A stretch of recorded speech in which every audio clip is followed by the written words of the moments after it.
So, when I think about the G20 summit and what it actually costs South Africans, the first thing that comes to mind is the sheer financial outlay. Hosting an event like this is far from cheap. And it's not just a matter of putting up some banners and arranging a few meeting rooms. Governments spend hundreds of millions on a whole web of logistics, from security deployments and venue preparation to hospitality, accommodation for visiting leaders, and all the ceremonial aspects that come with diplomacy. And while the images we see on television show sleek conference halls and handshakes between presidents, the money behind it all comes from taxpayers. That's the hard reality. It's money that could have been used to fix schools, hospitals, or even maintain roads that people use every day. When you start to break down these line items, it becomes tangible.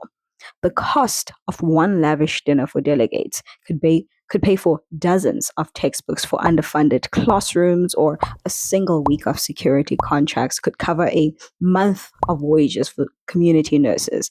And I'm not even trying to be a sensationalist here, but we have to recognize that every rand spent in the name of hosting has an opportunity cost that directly affects citizens today.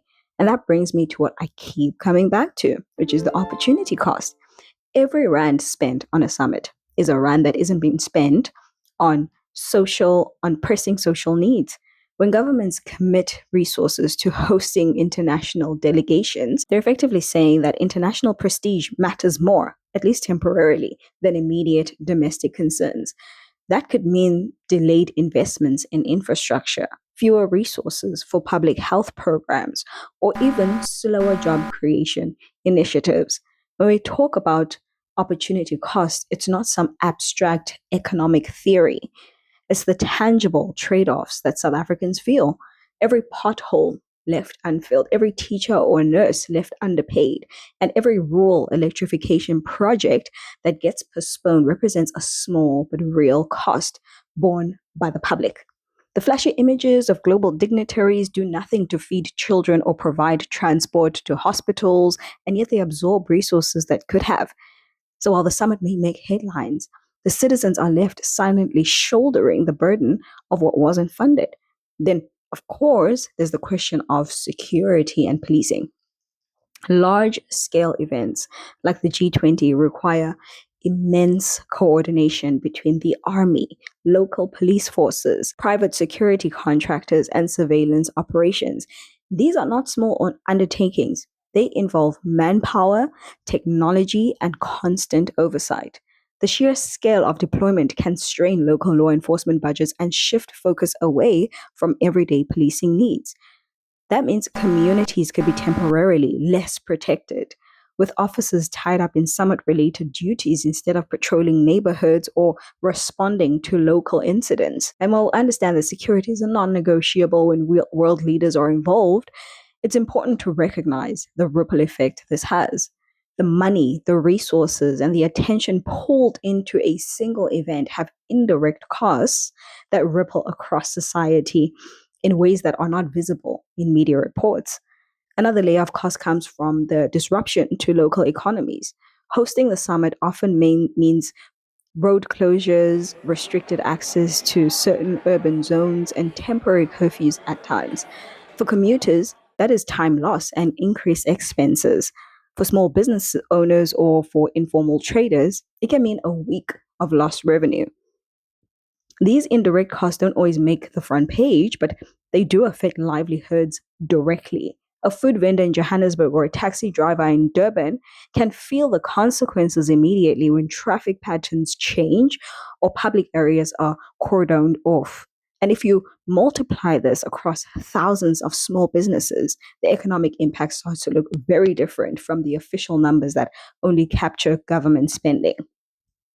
It's not just about what the state pays. It's about what ordinary people are temporarily forced to absorb as the city accommodates global leaders. And then there's the more hidden side of summit costs, the kind of spending that doesn't make headlines but is still paid for by the public. Government travel, diplomatic perks, and media campaigns. Delegates, ministers, and officials travel with large entourages. And they need flights, hotels, meals, allowances, all of which add up quickly. On top of that, hosting requires a substantial PR effort with media campaigns, event coverage, and communications infrastructure designed to polish the national image, right? All of this is funded by public money. And while it's intended to position South Africa favorably on the global stage, the tangible benefits for ordinary South Africans are much harder to measure. That includes the environmental costs too. Carbon emissions from international flights, energy consumption in conference venues, and waste produced during large scale events. Couldn't much of this have been handled through a video conference, a Zoom call, or at least less resource intensive communication? These are questions worth asking when we consider whether the prestige and spectacle are proportionate to the costs borne by everyday people. Finally, we need to think about who really benefits and who bears the hidden costs. Multinational corporations, hotels, and airlines often see a boost in such events, while ordinary citizens see little direct gain. There's also the ever present risk of tender corruption, where contracts for services related to the summit are worded in ways that may not maximize public benefit. Beyond the economic considerations, we also have to ask whether the summit produces meaningful domestic advantages or if it's mostly just political messaging, a way to showcase South Africa to the world while local needs are temporarily sidelined. The core issue isn't simply the spending itself, but accountability. Are these expenditures justified by measurable outcomes that improve lives, or are they just largely symbolic?